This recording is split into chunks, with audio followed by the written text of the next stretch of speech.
Hello, everyone, and thank you for joining us today. My name is Shramoy Mitra, and I'm the director of Stamps Gallery, a center for contemporary art and design in downtown Ann Arbor. Stamps Gallery is part of the Penny W. Stamps School of Art and Design at the University of Michigan. Building on the school's strong tradition of excellence, thought leadership, and community engagement, Stamps Gallery develops innovative and scholarly exhibitions, publications, and public programs that foster inclusive platforms for presentation, discussion, and inquiry into the urgent questions and concerns of our time. Stamps Gallery functions as an incubator and lab for contemporary artists and designers to explore ideas and projects that catalyze positive social change. So before we get started, I'd like to acknowledge that Stamps Gallery and the University of Michigan resides on the traditional and present-day territories of the Three Fires people, the Ojibwe, Odawa, and Potawatomi. As we work, live, and play on these territories, we recognize the ongoing effects of colonization, community struggles for self-determination, colonial state violence, and indigenous sovereignty. This summer, Stamps Gallery is proud to present Halal Metropolis, a timely, meaningful, and ambitious group exhibition organized and curated by Stamps professor and artist Osman Khan, Stamps NFA candidate and photographer Razi Jaffrey, and historian and professor Sally Howell, which explores the facts, fictions, and imaginaries of the Muslim populations in Detroit and Southeast Michigan, as viewed through historical research, documentation of current conditions, and explorations of future desires. I want to convey my deepest gratitude to each one of you, Osman, Razi, and Sally, and your wonderful team, Asma, Ababan, and Mojay, for your hard work and dedication in realizing this important project. So today it is my honor to welcome 3 of the 15 wonderful artists whose works make up Halal Metropolis at Stamps Gallery. Amna Asghar, Adnan Sharara, and Stamps professor and artist N.D. Poskovich, who will discuss ideas, motivations, and aesthetics that inform their work. So without further ado, I'd like to invite Professor and artist Osman Khan to introduce the panel and take it away. Thank you. Great, thank you, Shrimoi. And I would like to thank everyone at the Stamps Gallery at the University of Michigan for being such gracious and supportive hosts of the Halal Metropolis exhibition, where we explore the arts, history, and politics of Muslim visibility in Metro Detroit. So assalamu alaikum everyone, my name is Osman Khan and I am one of the curators of the Halal Metropolis exhibition. To us, the Halal Metropolis alludes to the established and growing Muslim population in Detroit and its metro area. One of the largest and most diverse populations in the US, whose visibility is both pronounced and extremely present in the city, and yet whose narrative seems unusually silent in the larger Detroit story. I want to thank everyone for joining us today for this virtual gallery talk, where we'll be soon conversing with 3 of the really inspiring artists featured in the exhibit. Before we begin, I'd also like to thank our sponsors, which includes the Knight Foundation, the Doris Duke Foundation, the Al Hibri Foundation, and the Andy Warhol Foundation for the Arts. I also want to let those of you who are joining us live to please drop any questions you have into the Zoom Q&A box or the Facebook comments section, and we will do our best to get to them during the conversation. For those joining us on Zoom, I want to bring your attention to the live transcript button on the bottom of the screen. Please click it to see the closed captioning for this talk. And I would like to welcome our 3 guests who I'll briefly introduce before we get started. Our first panelist is Amna Asghar. Amna Asghar received an MFA from the Rhode Island School of Design. Her work was featured in the Armory Show in the focus section with Harmony Murphy Gallery. She has shown at Klaus von Nichtsadend, New York, Super Duchess, New York, at the NARS Foundation in Brooklyn, the Museum of Contemporary Art in Denver, the Mint Museum in Charlotte, North Carolina, and Parasite in Hong Kong, among others. She's had work shown by, is currently in a group exhibition called Parallels and Peripheries, curated by Larry Osei Mensah. And I want to make a special shout out in her recent solo show that's just opened at the Museum of Contemporary Art, Detroit. So congratulations and welcome, Amna. Our next panelist is Adnan Sharara. Adnan Sharara is a Lebanese-American artist who has lived and worked in the US since 1982. Adnan works in multiple mediums, exploring several ideas at a time, treating his studio practice like a detail-oriented factory. His hardworking dedication is masked, however, by his whimsical and humorous treatment of serious subjects. And we'll talk more about that in a minute. Adnan resides in Dearborn, a quick drive from his Cass Corridor neighborhood that houses his studio. He bought this historic Astro building in 2011 and has developed it into a multifunctional space, including an art gallery, the Gallery Camille, a gift shop, 2 storefront restaurants, and his sprawling studio. He continues to focus his energy on both his artwork and his community involvement. Adnan was featured on the PBS series Arab American Stories in 2012. Recently, he was nominated for a Smithsonian Fellowship and was honored by the Arab American Chamber of Commerce. In addition, he has served on the boards of several arts organizations and has shown widely, both nationally and internationally. Welcome, Adnan. Thank you. Our final panelist is artist and stamps professor, Endi Paskovic. Born and raised in Bosnia and Herzegovina, Endi Paskovic was educated in Yugoslavia, Norway, and the United States.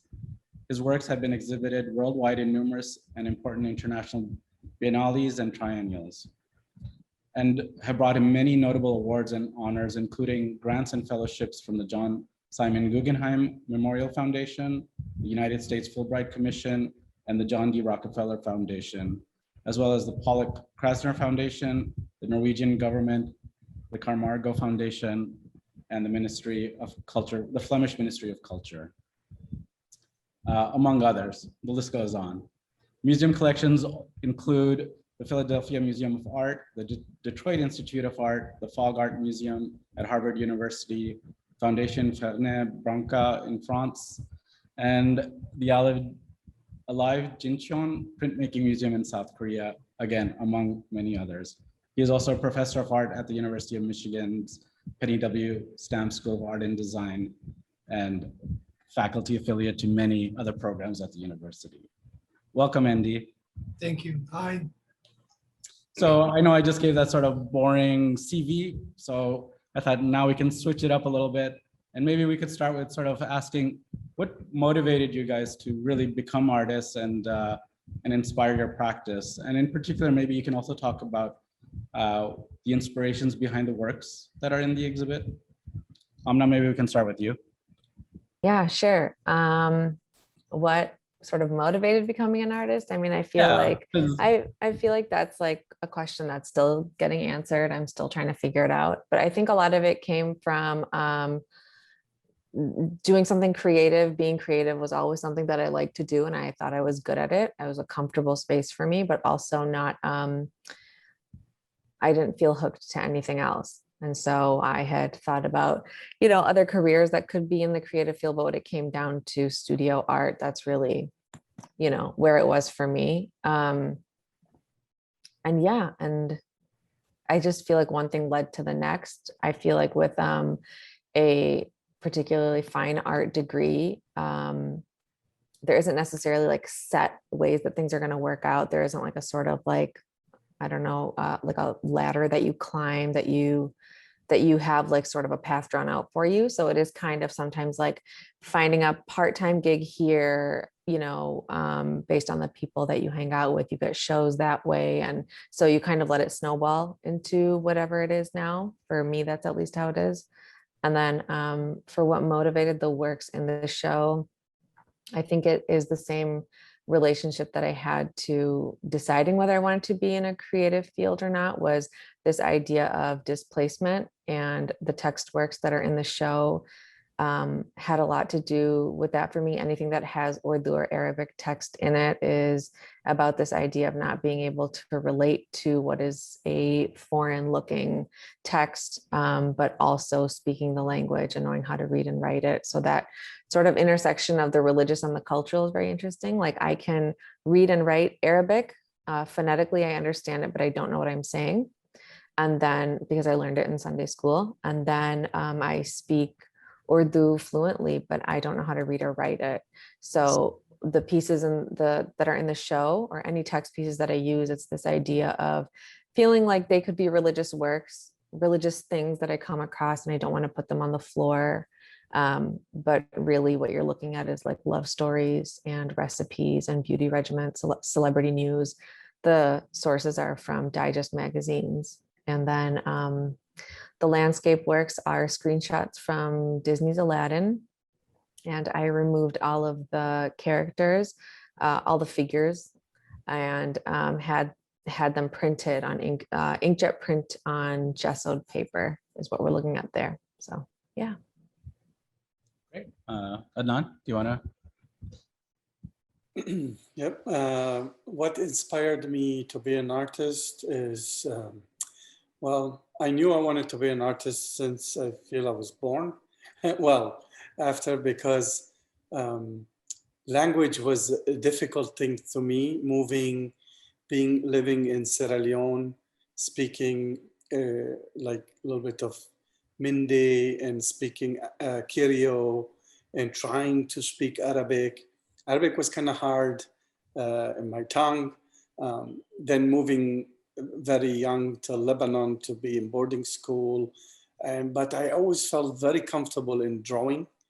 And I felt, oh, that's a universal language that you're sort of born with, but then eventually a lot of people get afraid of and it get taken away from them.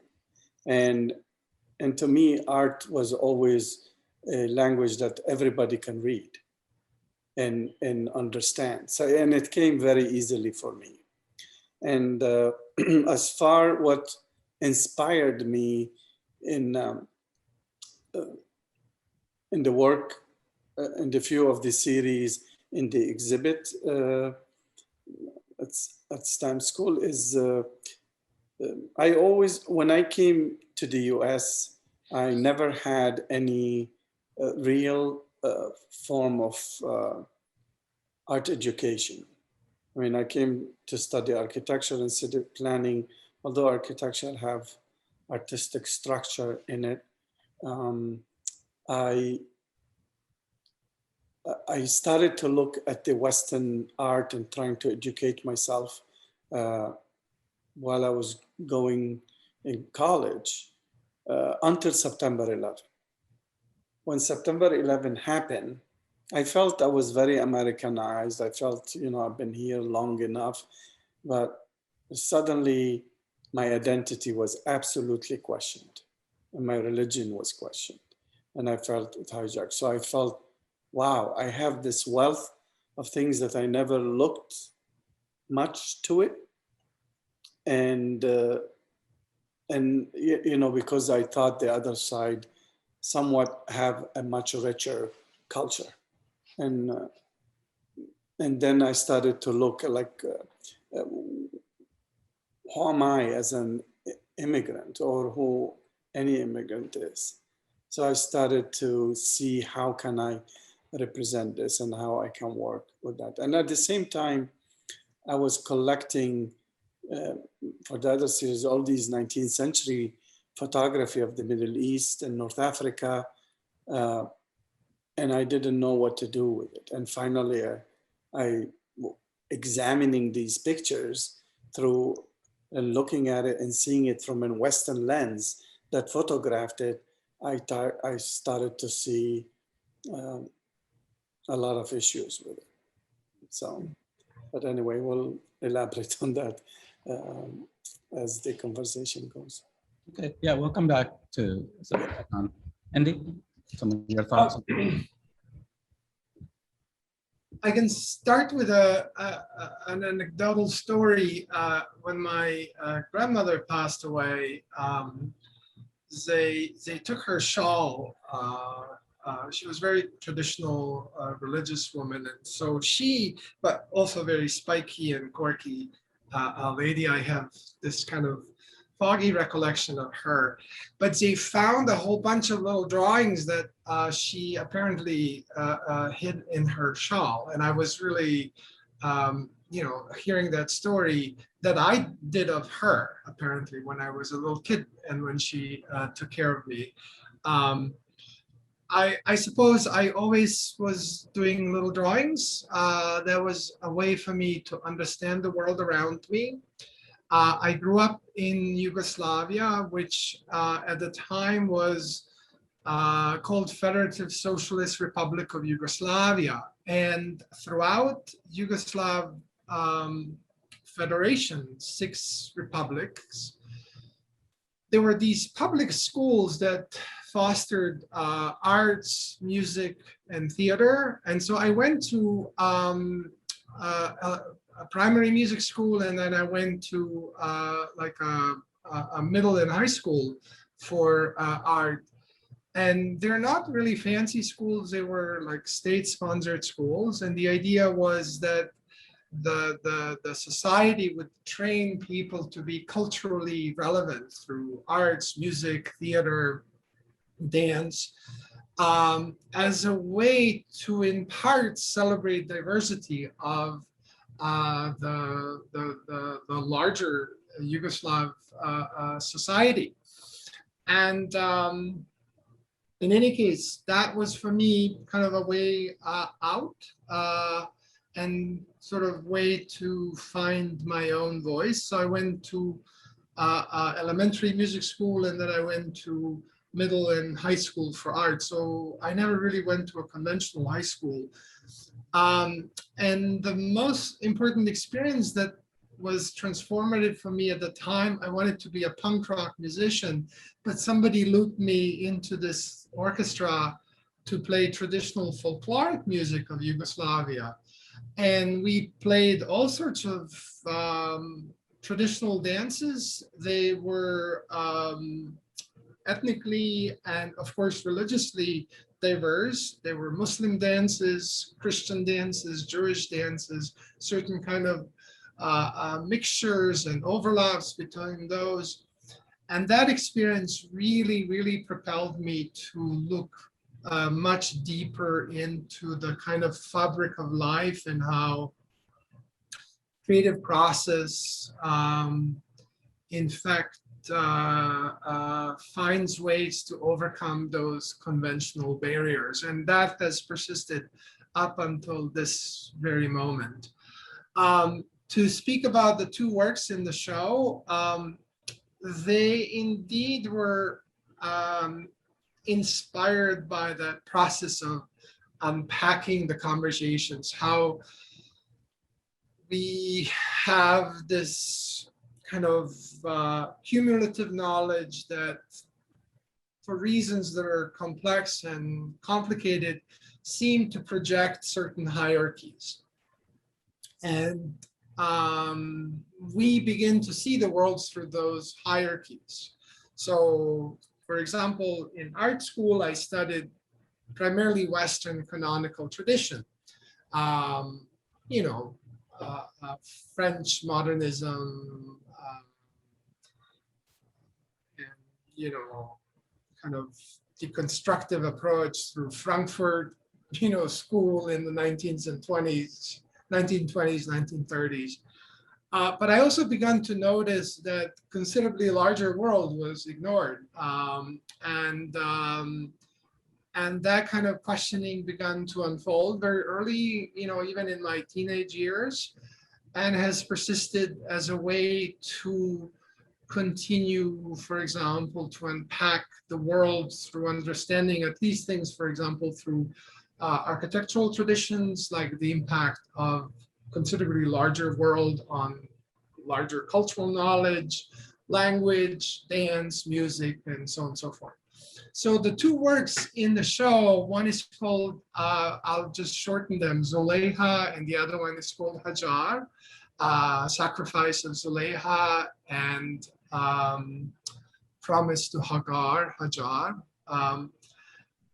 really attempt to unpack two stories that are known in the Western canonical tradition, especially Hajar or Hagar in the wilderness. But I unpack them along some very personal sort of pathways. I think of my own mother, for example, the village she grew up in. I think of my own both immigrant and refugee background. The story of Hajar is a story of sort of an exiled woman. And so fundamentally, I wanted to find ways to speak through a rather larger, more kind of epic narration about love. And that kind of propelled me to begin to make those two works that were really specifically made in the context of this show. And that was incredibly transformative, invigorating, and sort of pulled me out of my own comfort zone. Yeah. So it's kind of interesting. All three of you sort of pointed to sort of fracturing with what we might call the normative, white, hegemonic kind of cultures. So I'm also curious with that in mind, and I know you all come from very varying Muslim traditions. Do you feel there's certain expectations thrown on you, either from the kind of white-centric art world or even from Muslim-centric traditions, to make a certain type of work with certain aesthetics in mind? I'm just curious on how, are we being always labeled as the Muslim artist that needs to make a certain type of work? Or do you feel that pressure, not that pressure? Sometimes it's internalized, sometimes it's from an external. I'm just curious how where that's come from. Yeah, Hamna? I say yes to all of that. I think some of it is internal as well. I feel like, either there's the sort of, at least I felt the pressure of like the miniature route, understanding miniatures, studying miniatures, Mughal miniatures, Iranian miniature, Persian miniatures. But at the same time, like I also felt the pressure of like only doing photorealist oil painting. Like that was also like it's very hard to sometimes in the beginning when I first started painting, it's like hard to like understand the possibilities of what art can be. But also I think it's so important as we're navigating both this sort of like Eastern Western, that you have to make your own visual language. And I think that's so important for artists like us. And it's fine. I think it's fine to feel pressure about those things and navigate it and use it as a tool or use it as something to work against if that's what's working for you. But yeah, I definitely felt that pressure early on, like being like, oh, I gotta, because female artists that I really looked up to, like Shazia Sikandar, for example, she was so hot. I mean, she's still like, she's an incredible artist, but I just felt like, okay, well, that is like our language. Like, that's what we know. That's our tradition. But, I'm, it's not though. For me, it's not. It wasn't my experience. It wasn't something that I could talk towards, visually speaking. So having to create your own visual language, I think is also really fun to experiment with. And yeah, I mean, that's how I look at it. Adnan, do you want to? Well, being self-taught at a young age, because growing up in Sierra Leone, we didn't have any art teachers. And very young, because I used to draw, suddenly I felt I was teaching other kids how to draw. And by the time I got to high school, my school hired me after high school to become a teacher, an art teacher. And I felt that was a joke. I just didn't know how to, I had no, any principle of teaching or any form of teaching. I taught myself by looking at, very limited amount of art. And when I came to the United States, and art was always felt that it's a hobby. It's not a profession to a degree. And I was determined I wanted to be an artist. So, and my dad, God bless his soul, always laughed because when I finished my architecture degree and my city planning, I went to him and said, Dad, this is your degree. Now I wanted to be an artist. And he admired that, both of them. But at the same time, they were a little bit scared because, you know, I had to make a living being an artist and raise a family. So I felt I was in no man's land as far as art, and I had no principle to follow in a sense. I was just free. Whatever I liked when I came here, I bought books and started to immerse myself. And for the first decade, I was trying to emulate, like I was very much connected with the earlier 20th century artists, from the Bauhaus to the German Expressionists to Picasso to Braque to everybody. And, you know, and I'm just trying to find a language. And one day I thought, because every time I represented some of my work, there was always remnants of where it came from. And I realized, well, the best I'm gonna be is like. It's always gonna be like this artist or like that artist. So I said, well, that's not what I wanna be. I wanna be myself. And as I said, then I turned back into the different tradition I grew up with. I grew up in the Middle East, and I also in Sierra Leone, and I realized those two were very influential to me: the African art and the Middle Eastern art, and I think that's what pushed me to look more and more, and what art is all about to me. It's about talking about the injustice, talking about matters that matter that's very important. Art is not like it have to be aesthetically pleasing or anything in that format. And to me is, how can I convey a message and open a dialogue? And that's what through I felt art, my art to be. So I always look for subjects that I feel dear to my soul, and I feel it's going to enrich me. So and I dig deep into it and start to dissect it and reform it and come back to it. It's never, for decades now, I go back to series I started, then I revisit them and I rework them as I feel I grew in my, you know, I enriched, you know, my whole thinking and process of thinking. So, I guess. Yeah. Andy, what about you? Because I know you in a way are interesting and potentially, because of your name and everything, pass between the two worlds much more comfortably than maybe some of us who are quite quickly labeled or positioned in one way or the other. Sure.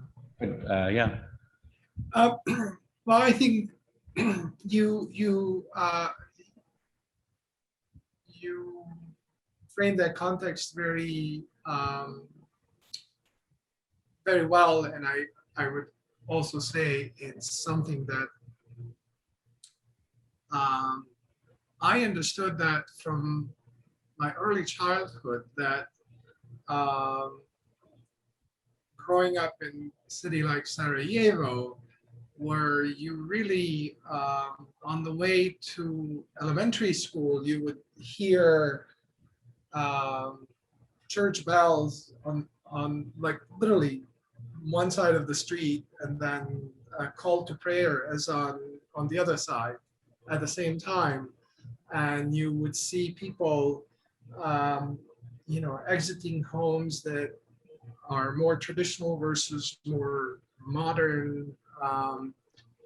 That kind of visual vernacular was part of life that also helped me, for example, look deeper into that, questioning, for example, when Bosnia was annexed by Austro-Hungarian Empire in the late 19th century.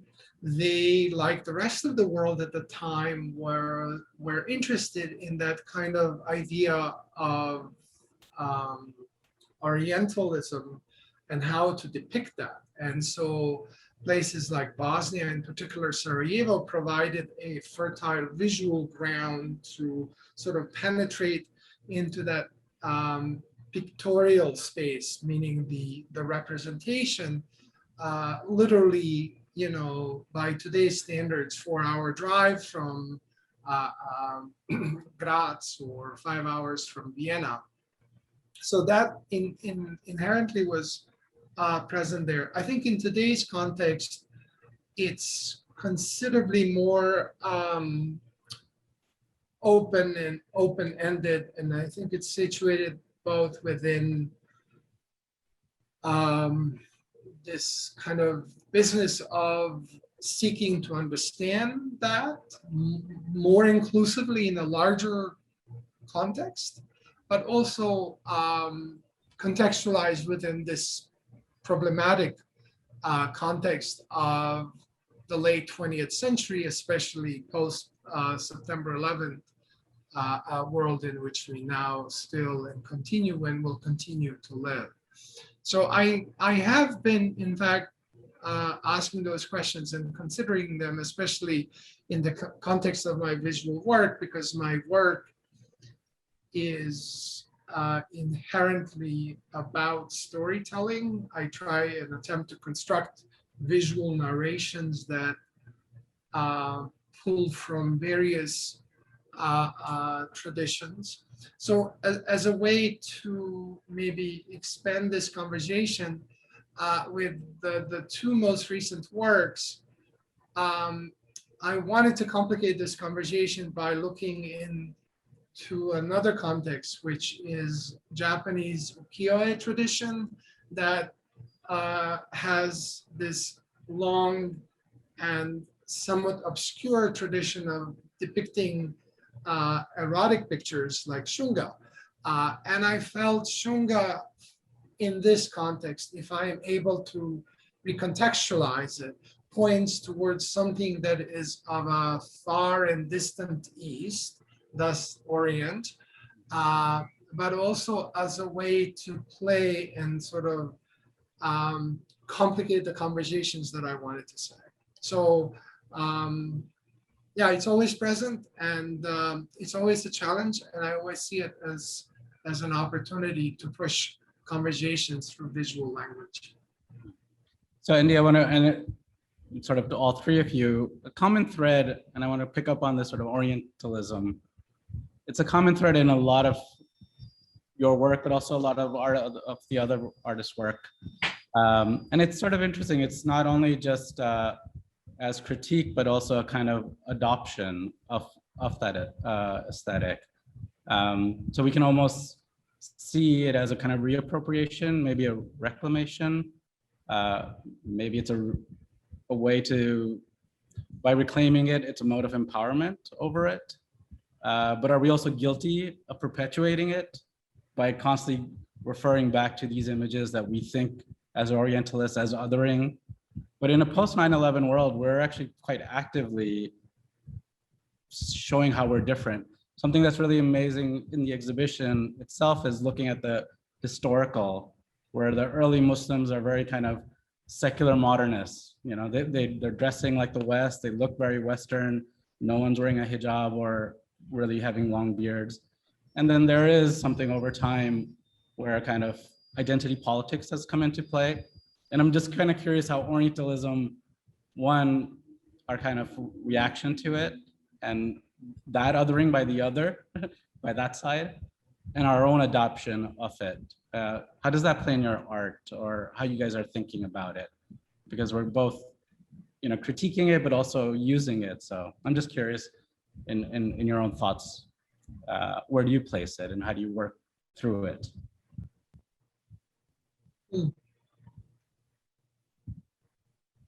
Do you guys want to go first? I feel bad going first every time. Do you want me to go? I mean, Sure. Yeah, I go don't ahead. want to start. well, to me is when I started to collect this 19th century photography, and I immense about 2,000 photographs. And as I said, I was just collecting it as architecture elements, costume, things that I can associate with, or I yearn for and look, to remind me of home. But as I started examining them more and more, I started to realize how wrong it was depicted. And again, that's got my curiosity to fix it. Because it's our obligation that I believe is to fix what happened in history that we didn't have a voice in. And I felt Orientalism and colonialism go hand in hand. And also, it's funny, when I went back to Lebanon after 27 years, I left during the war, Africa, then I came here. I started to see the stagnation. There was a lot of progress. Beirut went through 15 years of civil war, but it was all foreign to me, was rebuilt in many ways. But at the same time, I saw there was a part of stagnation, and you realize that it's still that colonial, that Orientalist thinking is still there to a degree. So when I get back, I started to look more and more into it. And I felt it's very important for me to address it, to work with it, and to talk about it back to the West and show them that this is absolutely, a lot of it is not true.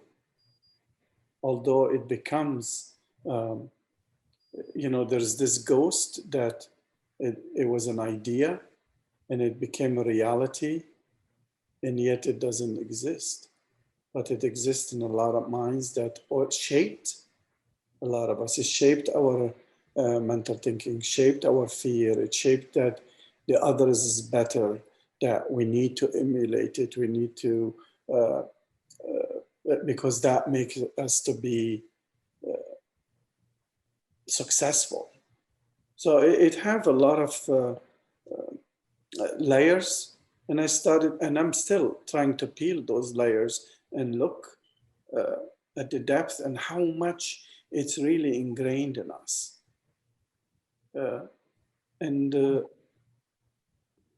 And how our culture is so rich that we ignored it and let it to be decay, just like the ruins that scattered all our landscape.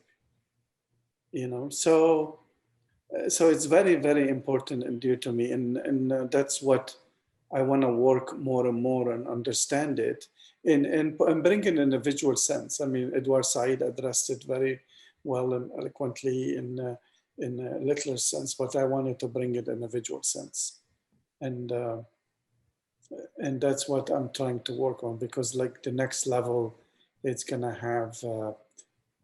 It's gonna become 3D. It's gonna become this dreamy that you see it, you don't see it. It's there, it's not there, and keep working at it. I don't know if I answered the question. No, that's Andy, maybe you can go next, because like you said, you've adopted or adapted Japanese imagery, but also kind of really adopted Orientalist imagery into that as well. But very purposefully. So I'm kind of curious on how you're thinking through these works. I think in the recent work, there is, at least as I understand and as I reflect on it, a conscious effort to attempt to bring those images, in part to reference certain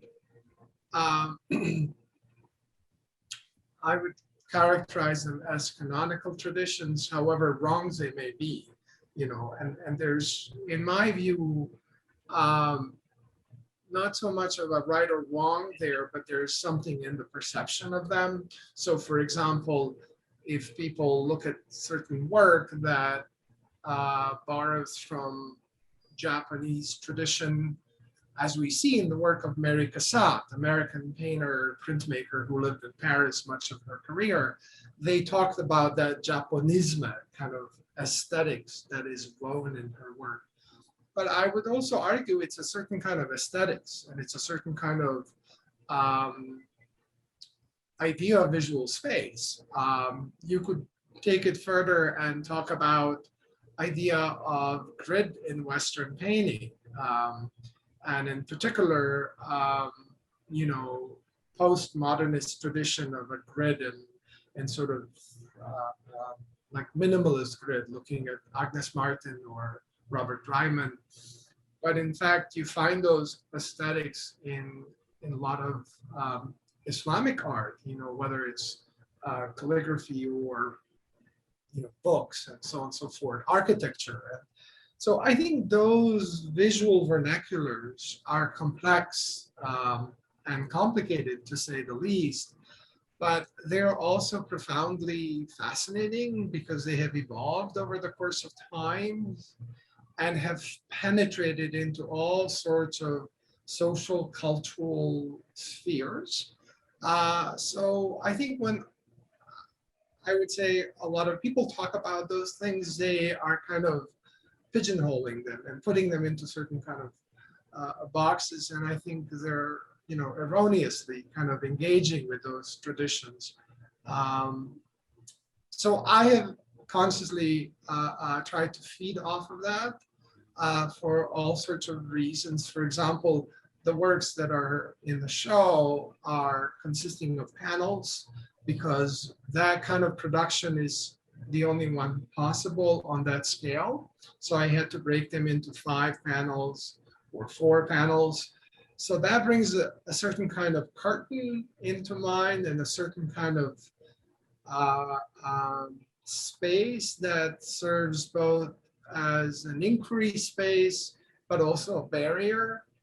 And I think it has afforded me to, in the ways that are creatively constructive, manipulate how the viewer enters those works and what she or he begins to think about those works, especially if, as I did in the works that are in the show, bring certain fragments that are complex and complicated, like tattoos on the body versus certain kind of depiction of hair versus certain kind of pattern and so on and so forth. So that allows me to manipulate the viewer by enticing them to engage with the work while a whole different story unfolds before them.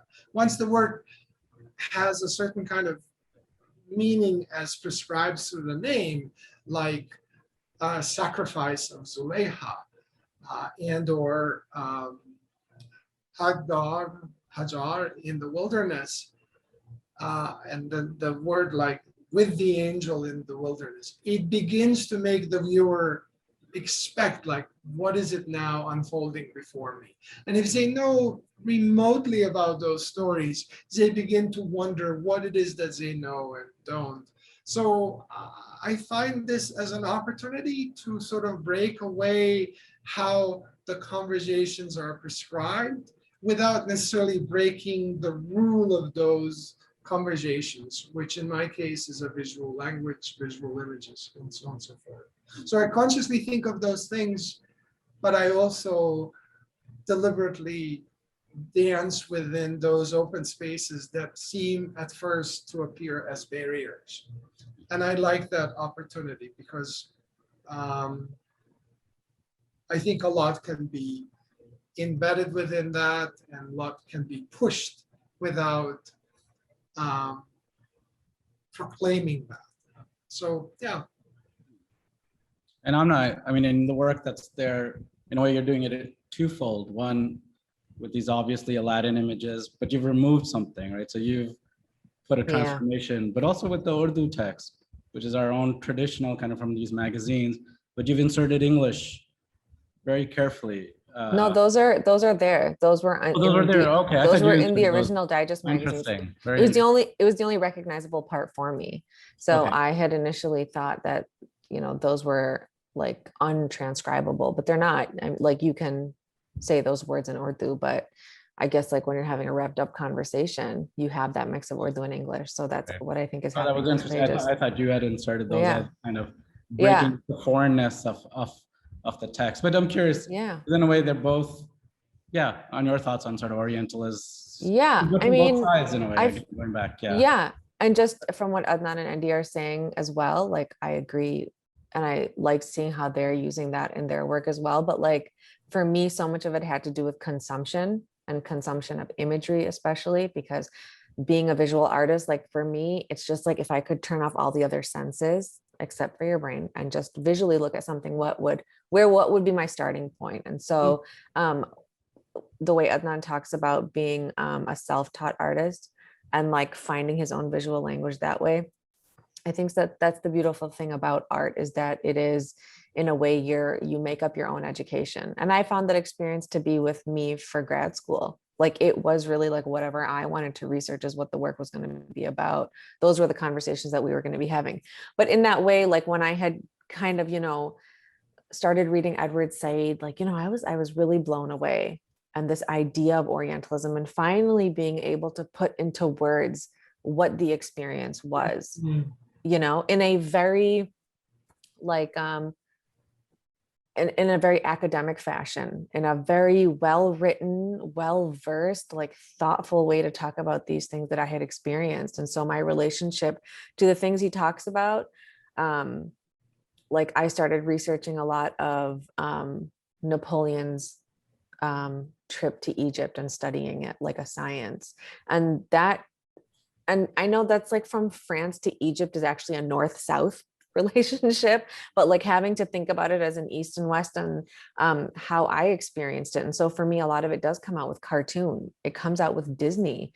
I think talking about the experience in grade school with children experiencing these things with one another are we're not fully formed at that time in a way. So I don't want to have that conversation. So for me, a lot of it visually came through cartoon. And so one of the books I was just looking up, because I always forget the name, is called 7 Minutes, The Life and Death of the American Animated Cartoon, was something that I read, and that really helped influence like a lot of the work that I had started with. But so for me, it was like, oh my God, Orientalism, like what was my experience in that? And that for me was Aladdin, Jungle Book, those kinds of cartoons. That's how things were coming across for me. But also then like, how do I relate that to more of what Saeed is saying? So like I look at a lot of Orientalist painters. So Jean-Léon Gérôme is someone who I look at a lot. And also, I think there's a perversity in taking a snapshot and thinking that that entire side of the world is completely captured in one painting or in one movie, or even in a handful of movies like that have been made in a specific decade. The 80s, we saw very heavy-handed, like brown men only played terrorists in movies. That's it. And what is the danger of that? We do see the danger of that, of, a terrible killing that happened in London, Ontario, of a family. There is a problem with the way things are perpetuated visually. It's all about visual. So for me, it had to be this sort of like, I have to take over that. So in some of the works, like I will take Jerome paintings and I will make them a 4-layer screen print, because I do feel like I get ownership of it. I do feel like it's really fun for me to take and he's a beautiful painter, but I like making it a screen print, because now what? I have to now create my visual language. Like I have to make my key of things that I'm looking at. So for me, I mean, that's where I was interested. And I do always find myself going back to Said. When I do feel lost, I do find myself going back to things that he talks about. It helps influence what's happening visually. But I know mine is it can come across as very nostalgic, for example, because there's a certain timestamp kind of on the work that's happening, because of what I'm looking at, it comes from a time. But I think we're lucky in that way that we can sort of create these I think art does that. It creates these sort of imaginary worlds, and being able to do that visually and move that way, like you're sort of able to take control. And I like that. And we're not in a way we are the first ones to do it, because it is I have not come across a lot of Muslim artists. I haven't. And I think it is very important. I don't know how to like vocalize it, but I like to think of like, oh, Halal Metropolis is happening. There are other Muslim artists like here and across the world. I like to think of it as like our like Spike Lee moment, like we need to have this sort of eruption of this kind of work happening and taking place, because we have to take over it visually. But it is just the way with Adnan talked about how Andy did, like it's very layered, it's very complicated. And I think that's what identity is doing now, is that it is a very layered thing. And Andy's last name, for example, you know what I mean? Like we talk about that, but also like I was born in Detroit, raised in the suburbs of Detroit. I'm Pakistani, but I'm also an artist. And then for Adnan too, Adnan, you're Lebanese, but you lived in Africa. And then you came to Michigan in Dearborn, and you have an architecture background, but you're also an artist. Like it's super layered. So it's like when this stuff starts coming out in art, I'm excited that you can kind of just like shake up the Orientalist sort of bottle. And I think that's interesting. If I just can say one thing that quickly ties to what Amna is talking about, and I think it is really found in the title of the show, Halal Metropolis. The fact that the word metropolis speaks about a considerably larger, more eclectic, possibly inclusive, but nevertheless evolving environment, is pointing towards something that to me is very important, that all of these conversations are not singular, even though they're coming from, arguably unique voices, singular voices, but they're not singular in a sense that they prescribe everybody in the same kind of way, but that this kind of more evolving, really genuinely speaking, inclusive, arguably global kind of cultural, visual, aesthetic, social vernacular that could be just as much happening in South America versus here in Southeastern Michigan, that it may be happening in East Asia versus Central or Southeastern Europe, where I'm from, North Africa versus,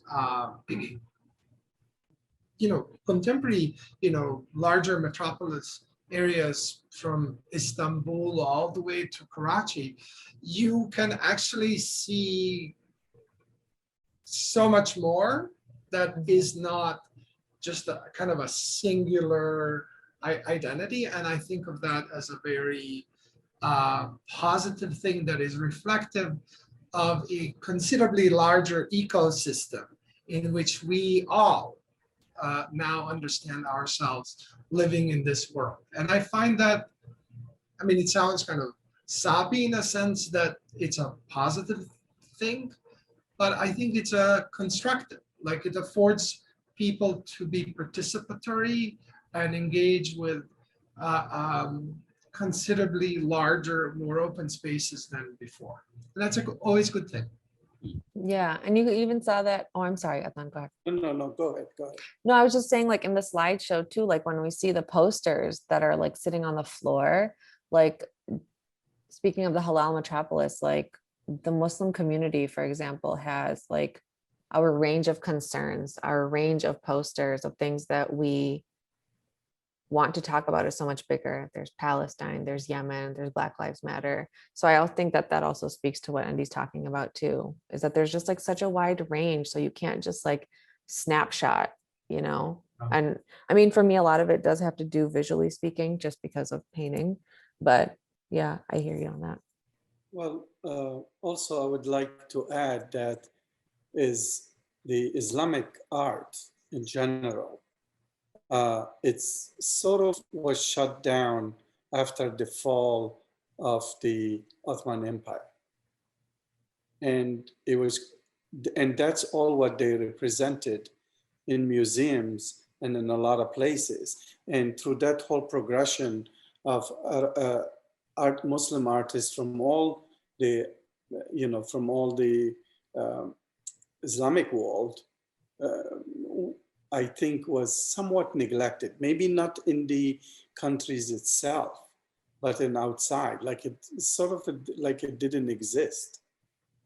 And I think, but today, with us forced and being in the diaspora and being Westernly educated, but yet fully aware of our identity, I think we are pushing and bringing a loud voice and say, we have that. I mean, look, it's incredible. Just through few generations, maybe 1 or 2 generations, look how much we are achieving as artists and how much we're pushing boundaries, I feel, and explaining and as you said, we're peeling all these layers. And it's kind of, it remind me like growing up in Lebanon and seeing all these ideology poster after poster after poster put, on top of each other in a wall, and then each one is ripping it out. And I feel like there is this thick layer of really idea to be addressed, and we have to patiently pull it. But yet I want to just pull it all and show more, So, and this is great. And I think more things like that for us to really show our voice, show our concern, show the true facade and reality that we do. I think it's a positive thing to, to the art world in general. So that segues maybe well into my last question before I open it up to the audience. First, I want to credit Sally Howell, the co-curator, on coming up with the term Halal Metropolis. So Sally, kudos. Everyone's loving the term. So one thing that's sort of emerging from, especially this Halal Metropolis, is a novel hybrid vernacular. And Andy, you talked about Sarajevo having a certain vernacular that happened because of the mixing of cultures, but it's happening here almost to the point where Biden even used the word inshallah, right, in one of his talks. Sure. Which is now combining traditions from various homelands with the kind of American culture. But what's kind of interesting about it is being produced not through artists and designers, but from the communities themselves. And I'm kind of curious on you three as artists, your relationship to that emerging kind of vernacular culture, aesthetically, linguistically. We're also part of it, but as artists, Amna, you alluded to us creating a voice.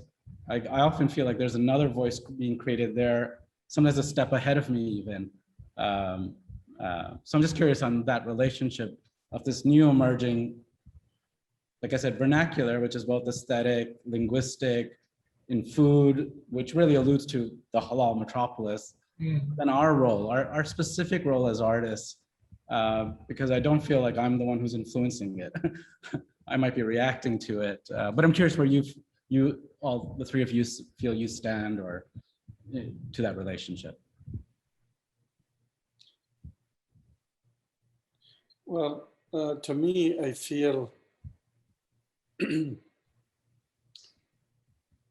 that if you adhere to, to your true identity and really express it, and don't be afraid at all, because to me, there's a saying in Arabic, you cannot hide behind your finger. And I think to be proud of where you come from, and to show that, that you come from such a rich culture and you are not a parasite in somewhere else, and that you're giving and you're forming and forging a whole new mix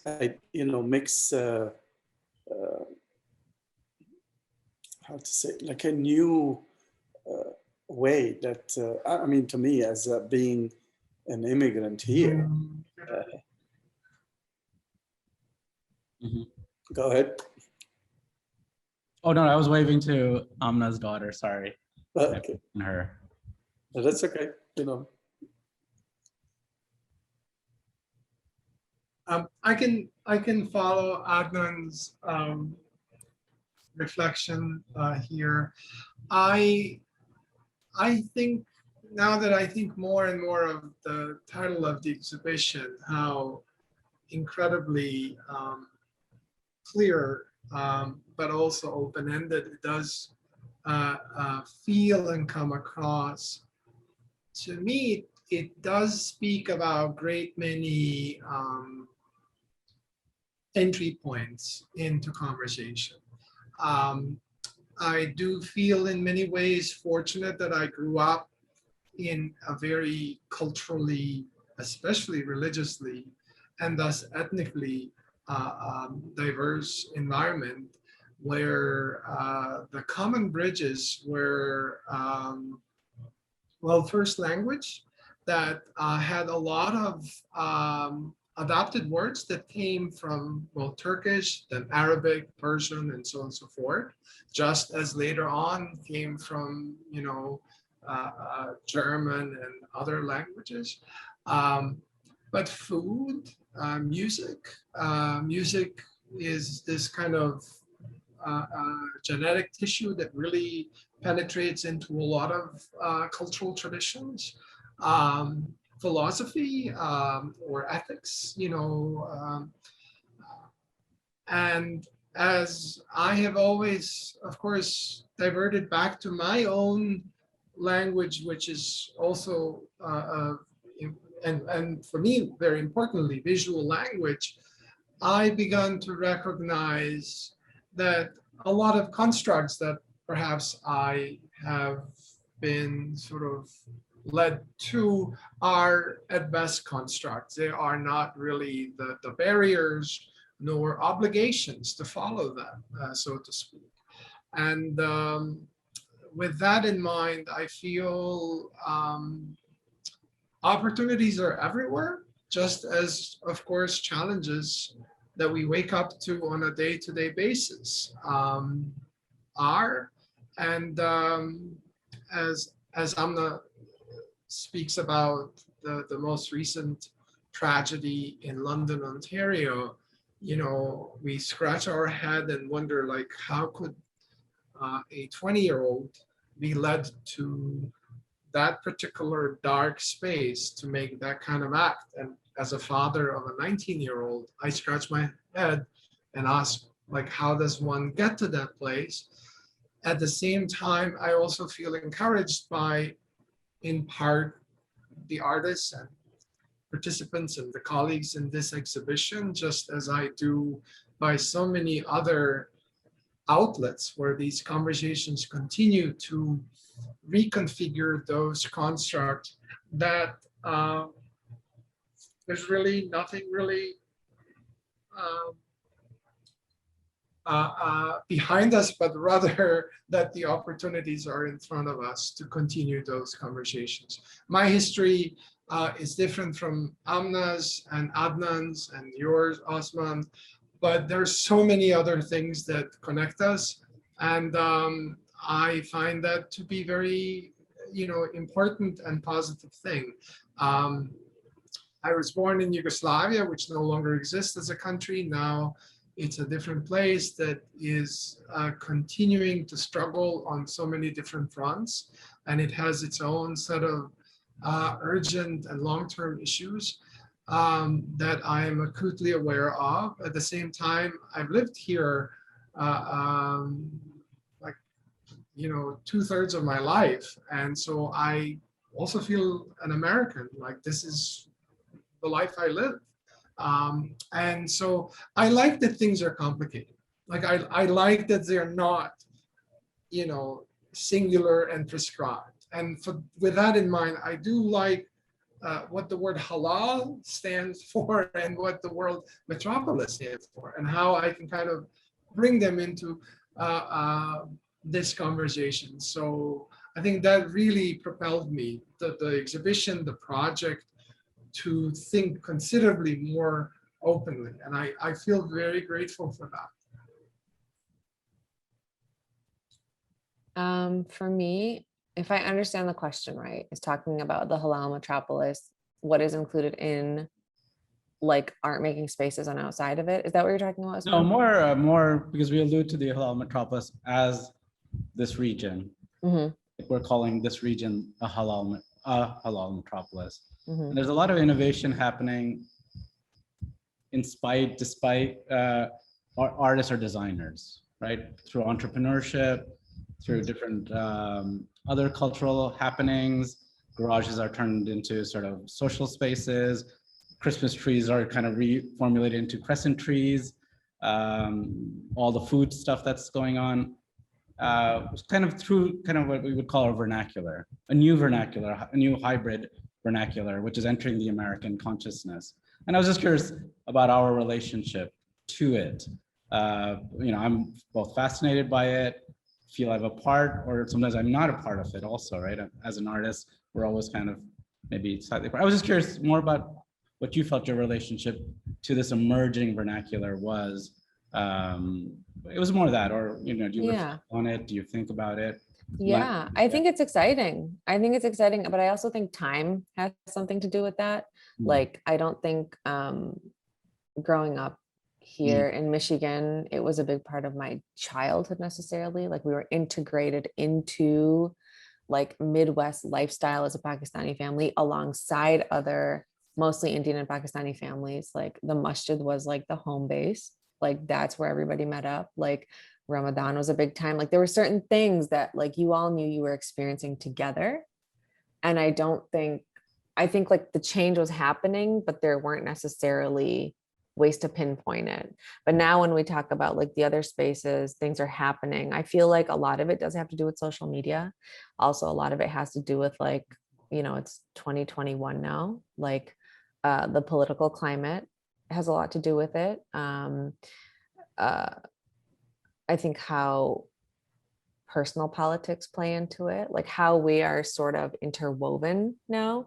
Now like first generation, like now we have kids, or have kids who are now going to college, like, that sort of time thing, I think changes it. I think that's how that sort of change is brought about too. That's what I'm talking about. Like what we're all talking about is like, it's so layered now, but I think it's really beautiful. I think food is a really big deal, and being able to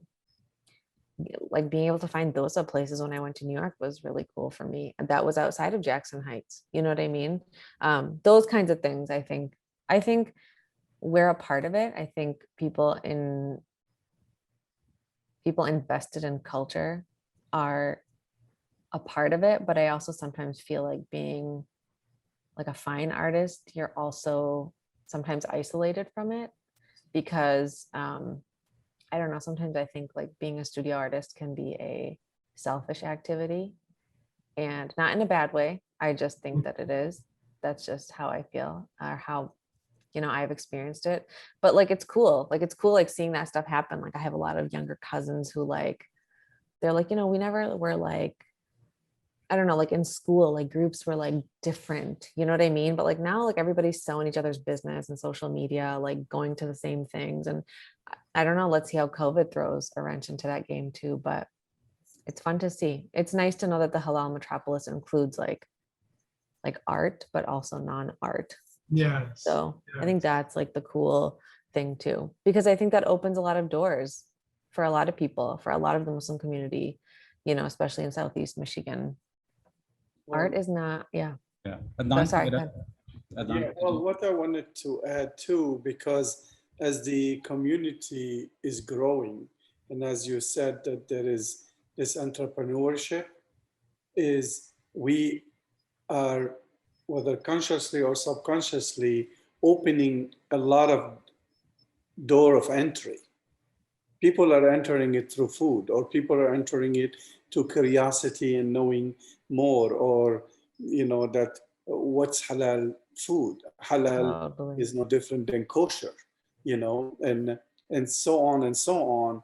And art is opening also the new dialogue, and it's another door. And for us, like school, so there's more and more Islamic kids integrating with the society, and they're no different, and they are like American. I mean, we are like, for me, I came to America, so sort of I am an Arab American, but I feel like my kids are American Arabs, and there's a difference, and that's another idea that I'm trying to figure out more and more. But Yeah, and that, Adnan, that order is so important that you're talking about. Like I used to think about the same thing. Yeah. yeah, and that's is opening many doors, because they can speak the same language, or although they have something else. Their childhood is an American experience completely. Riding their bike down the street, talking to a neighbor, walking, playing soccer or whatever, different than mine going up, to the vineyard, or picking figs, and a whole different, listening to my jiddu telling me stories, and so I think this is the new and important, that we also, I think suddenly when we exposed more and more, they're seeing, oh, we are human just like everybody else.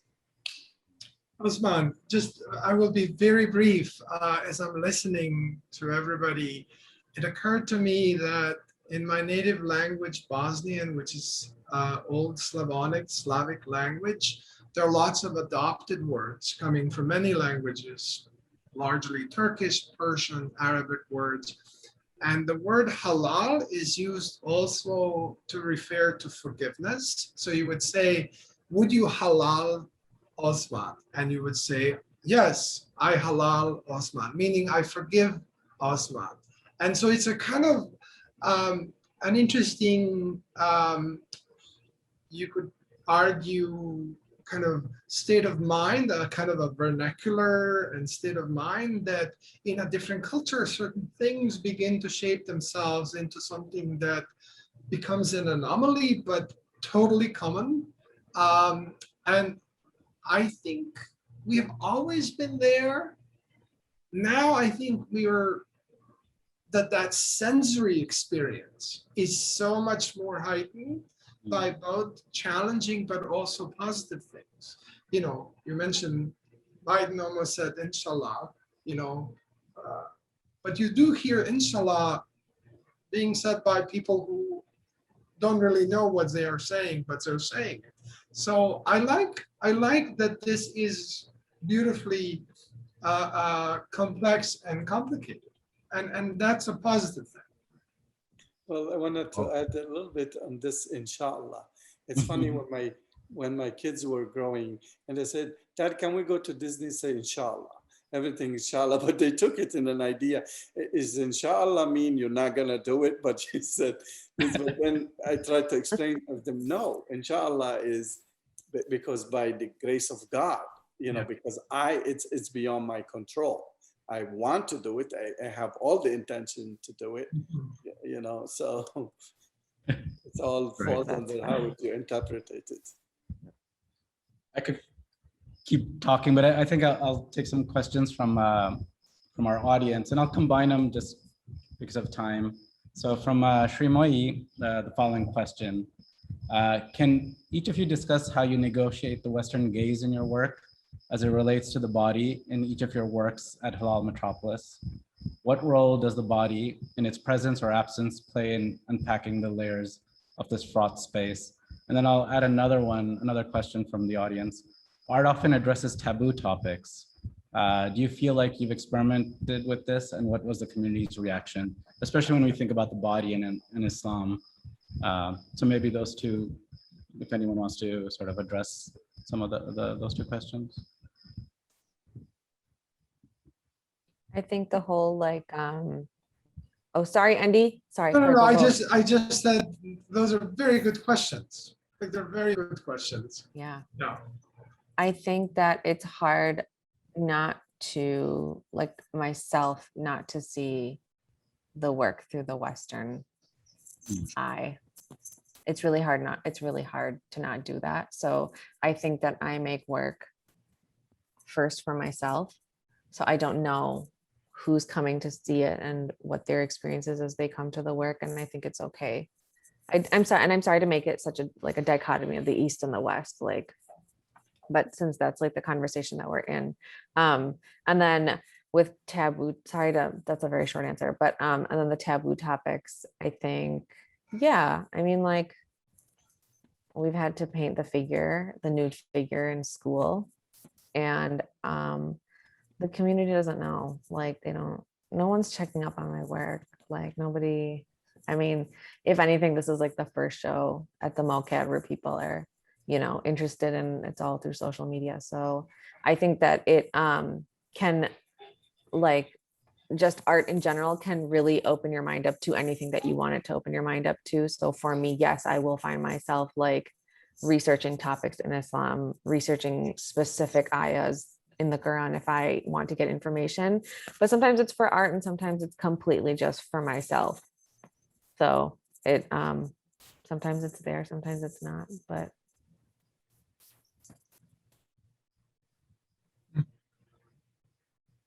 I can just respond briefly. I think those are two excellent questions.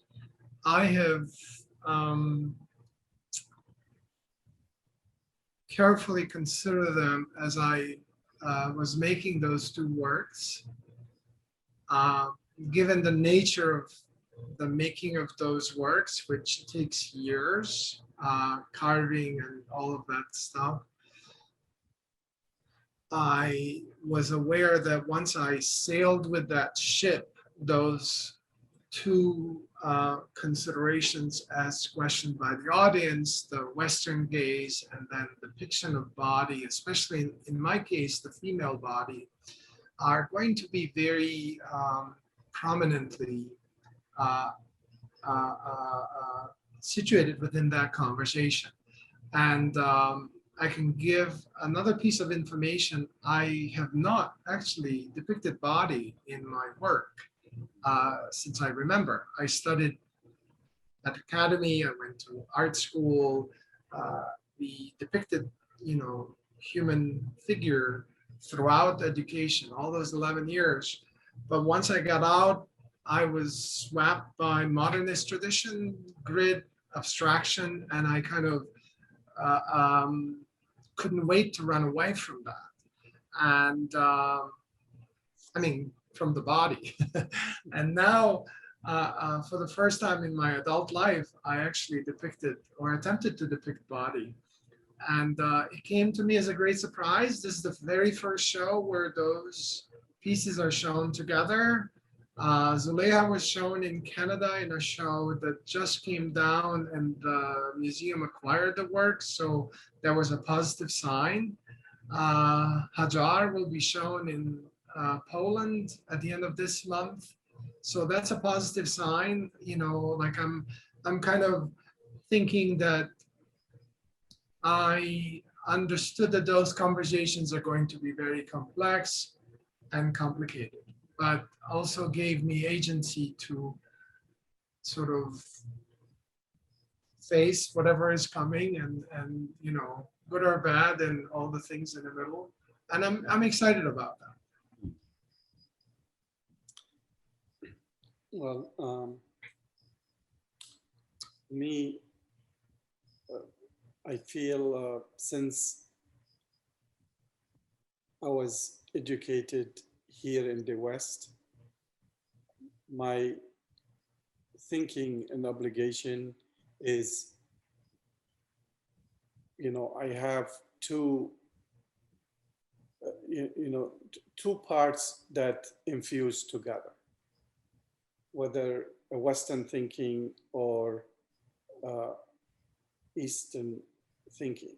So, and I introduce the work very sensitively because I want a a productive dialogue to happen and to explain whatever subject I'm trying to talk about, and to give the mutual respect for both, because I feel that both entities are within me and I cannot separate them. So that's how I deal with the work. Because to me also, I feel coming in a like strong or different way, it's counterproductive. And as far as taboo, it never occurred to me because it was never an issue. It was never an issue, whatever I did or I felt I needed to do.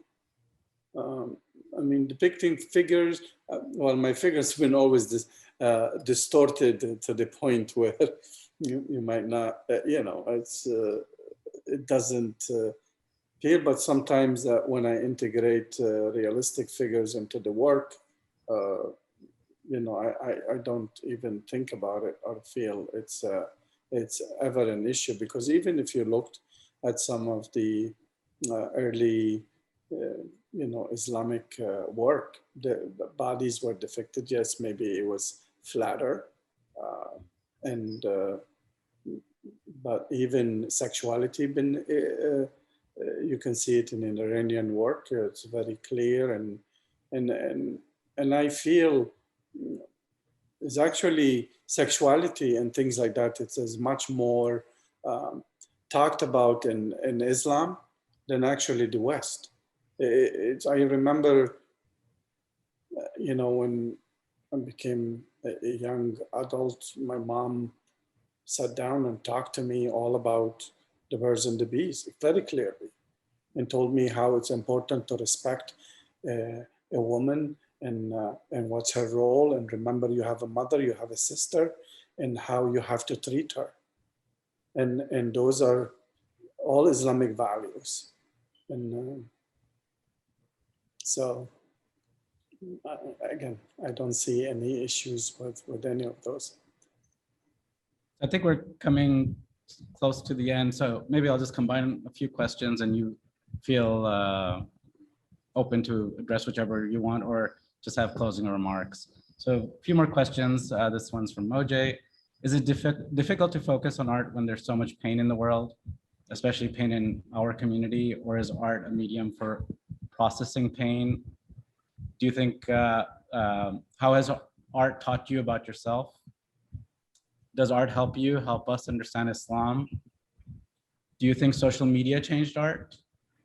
And what is the most challenging aspect of being an artist? So feel free to address any of those, kind of combine them, or any other final thoughts as we're coming close to our time. Those are so many. I think it's hard. I think it's hard sometimes, just like doing any job when there's a lot of sadness in the world. And I think that after you get over that hump, because you have to, I think then the art is, I think going to the studio is a very therapeutic place. It can be, depending on what you're working on or what your schedule's like or what projects you have coming up. But yeah, I do. I have a lot of hard days more recently than not. But I think art at the end can be very therapeutic. It can be a place where you can sort through the difficulties, where you can take the time to read or delve into new subject matter. I think it can help resolve a lot of things. What were the other questions? Sorry, there were so many. There were so many, I apologize. Yeah, no, that's okay. But that's, I mean, for me, that was the most important question, I feel like. Others, I can repeat them, or? No, you guys go ahead. Go ahead. Go ahead. Andy?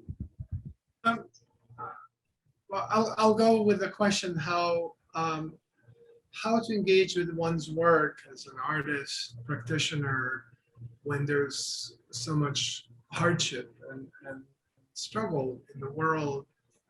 And I think it is a complicated one, but it's not the first time that artists have asked that question. You could go back to very distant past and ask why did people write poetry, or why did they make beautiful works in, ceramics, or why did they engage with their hands to do any number of things.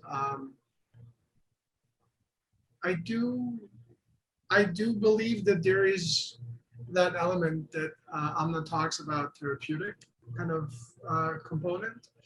But I also believe that there's a necessity to be present. I think a lot of artists have always struggled with that idea. I'm one of them.